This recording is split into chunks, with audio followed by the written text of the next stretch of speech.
Donc, c'est de faire beaucoup attention quand on regarde nos véhicules pour ne pas qu'on soit victime de vol. Et nos maisons aussi, quand on sort, on s'assure que c'est bien fermé, que c'est bien sécurisé.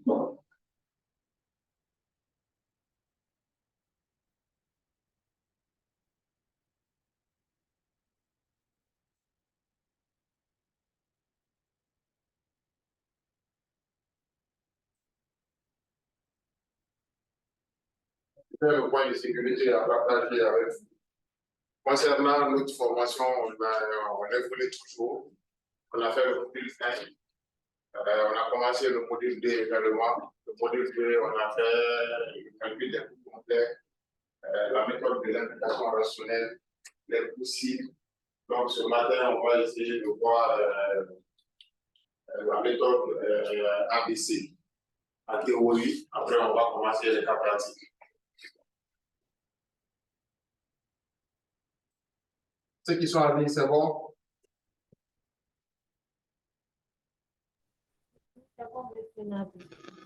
Ok. Donc, n'hésitez pas si vous avez des questions sur des parties sur lesquelles vous voulez qu'on revienne. Donc, la dernière fois, on avait parlé essentiellement de la question des coûts complets. Implication rationnelle, coût partiel également. Qu'est-ce qu'on avait dit essentiellement sur les coûts complets? Quelqu'un peut rappeler? Sur la méthode des coûts complets, implication rationnelle, la méthode des coûts cibles. Quelles sont les grandes lignes qu'on avait vues la dernière fois?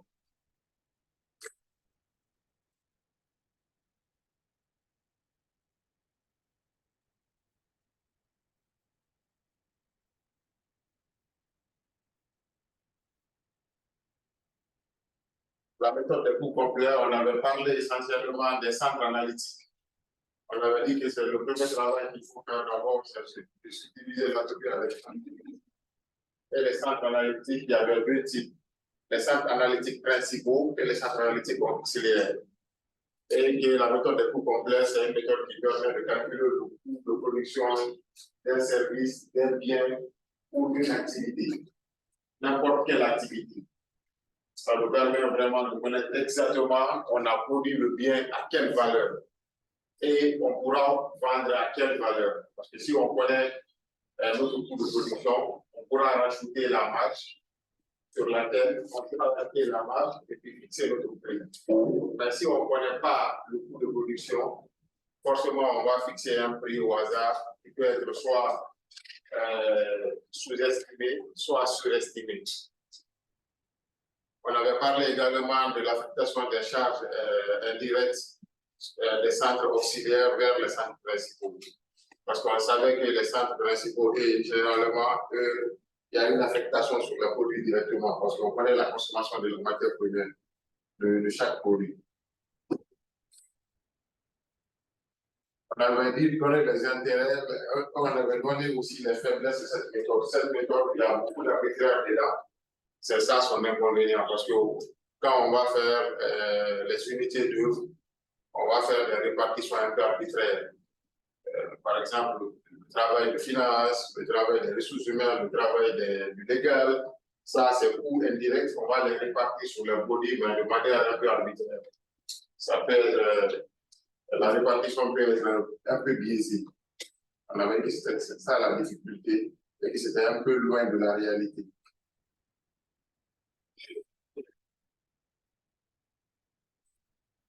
On avait parlé également de la méthode de l'implication rationnelle.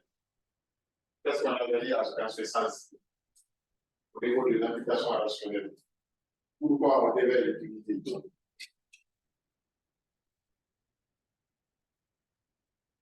Au niveau de la méthode de l'implication rationnelle. On avait dit qu'il y avait des saisonnalités, comme la saison sèche et la saison pluvieuse. Et que forcément, pendant la saison sèche, si on a une activité de vente d'eau, on va vendre un peu plus de l'eau parce que la demande elle est grande. et à saison pluvieuse, vu qu'il fait moins chaud, les gens vont consommer moins d'eau. Donc, et puis on avait des coûts fixes. Il fallait rendre un peu ces coûts fixes un peu variables. C'était l'idée de la méthode de l'application rationnelle pour ne pas que notre coût fixe unitaire soit élevé d'une période à une autre. Pour ne pas, si notre coût fixe unitaire est élevé d'une période à une autre, forcément on sera obligé d'ajuster notre prix. Donc, et les consommateurs n'aiment pas les prix qui varient, les prix d'un produit qui varient d'une période à une autre, ils n'aiment pas ça beaucoup. Ils aiment les produits qui ont le même prix sur une autre période. C'est ça le consommateur aime. Donc, il y a un autre ami étudiant qui a apporté leurs produits pour nous faire un cadeau. Donc, on va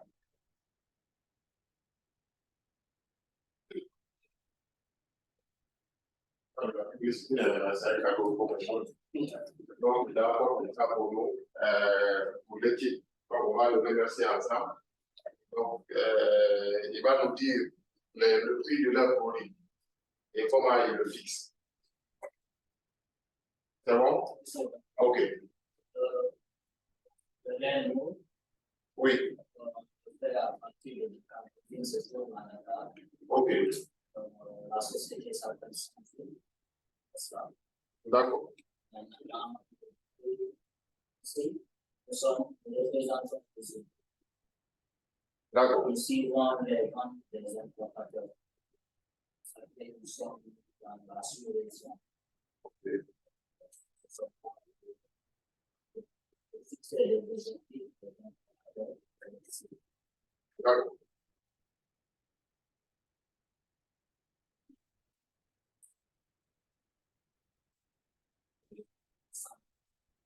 D'accord.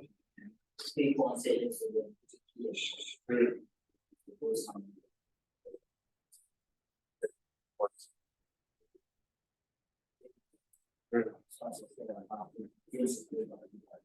D'accord.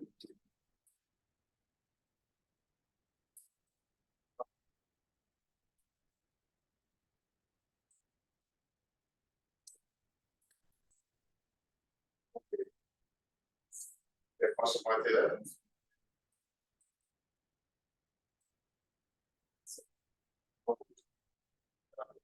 Donc, c'est un groupe sénégalais ou un Guinéen ou un groupe des importateurs pour l'instant.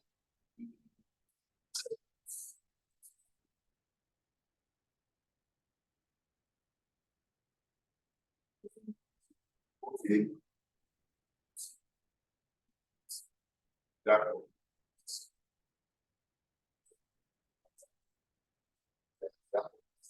Merci. Vous voyez une stratégie de prix et ils avaient une usine à Dubaï, mais ils trouvent que sur le prix des transports, les droits de douane, donc sur exactement la rupture aussi. Donc ils se disent, OK, d'accord, on va faire une usine tout près à Dakar. Là, on est proche des consommateurs et on peut ranger un peu sur les prix, diminuer les prix. Et on va éviter les ruptures. Parce que quand on Dakar, c'est pas loin, on peut alimenter toute la sous-région à partir de Dakar. Et si peut-être il y a la demande qui est grande, et moi essayer de faire une usine ici vers Conakry ou dans la sous-région. OK. OK.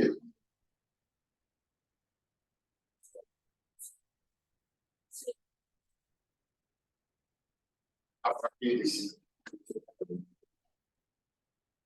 C'est la bonne stratégie. Merci beaucoup.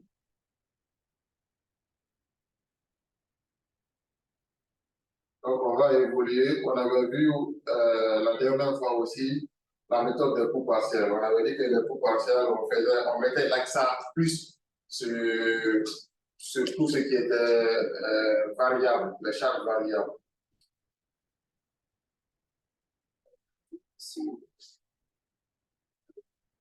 Oui, c'est aussi que la facilité la prise de décision marche sur les variables différentes. la marge sur coût variable inférieure à 0. C'est quoi d'abord la marge sur coût variable?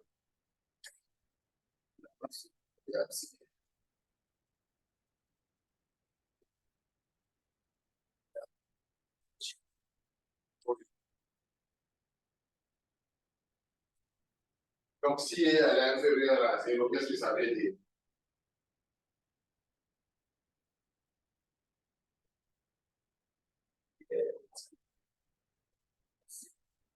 Exactement. Sur chaque variable, ça c'est pas bon. Et si on est à perte sur chaque variable, ça c'est pas bon. Normalement, ça souvent on doit prendre la décision. Par exemple, si on a beaucoup de produits sur notre portefeuille, on peut prendre la décision d'annuler la production de ce produit, d'annuler. Mais des fois, ça peut être, on peut être négatif, mais ça couvre d'autres coûts fixes sur d'autres éléments. Sur cette base aussi, on peut décider de la garder. Malgré qu'on soit déficitaire sur ce produit au niveau des trucs, mais vu que ça supporte d'autres coûts fixes, on va essayer de garder. Parce que si on la supprime, on verra que d'autres produits qui étaient bénéficiaires vont devenir déficitaires à ce fond. C'est bon? Merci.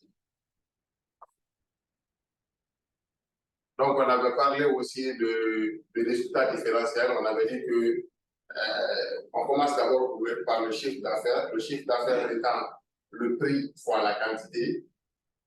Après, on a les charges variables de production. Là, on connaît, c'est la matière première, l'eau qu'on va mettre dans la boîte, les emballages, ainsi de suite. On a la charge variable de distribution. Le fait qu'ils produisent le produit à Dubaï, jusqu'ici, il y a les frais de transport. Donc, ça, c'est une charge qui est assez grande. Ils préfèrent venir produire à côté ici. Là, les frais de distribution, les deux vont diminuer. Comme ça, ils pourront ajuster les prix. Donc, c'est la somme des deux qui font le coût variable total, c'est-à-dire les charges variables de production, la matière première et les frais de distribution. Donc, après, on a la marge sur coût variable qui est égale à 1 moins 4, c'est-à-dire le chiffre d'affaires moins les coûts variables. On fera un cas particulier de suite. Après, on a les coûts fixes. Les coûts fixes aussi, on va venir diminuer ça de ce qu'on a vu précédemment. Là, maintenant, on va obtenir le résultat. Donc, on fait de manière différentielle tout à petit, d'où on dit résultat différentiel. Après, on avait vu les coûts cibles. On avait dit la dernière fois les coûts cibles. On avait dit que là, on a deux éléments essentiellement. Pour les coûts fixes, je dis pour les coûts cibles, on avait deux éléments. On avait dit que le prix et la marge. On pouvait réagir sur le prix, que le prix était fixé par le marché, parce que ça provenait de la confrontation entre l'offre et la demande. Et la marge aussi est fixée par les actionnaires et par les investisseurs, parce que pour soit les personnes auxquelles on emprunte de l'argent. Parce que si on prend de l'argent à une personne, si ce n'est pas un frère ou un truc, il va forcément dire, comme c'est un business que tu fais, il faut que je participe aussi. Donc, si tu as un résultat, il faut que je te donne ma part. Donc, on n'aura un seul paramètre sur lequel on pourra impacter, c'est essentiellement le coût. Parce que c'est là où on peut diminuer les différents éléments.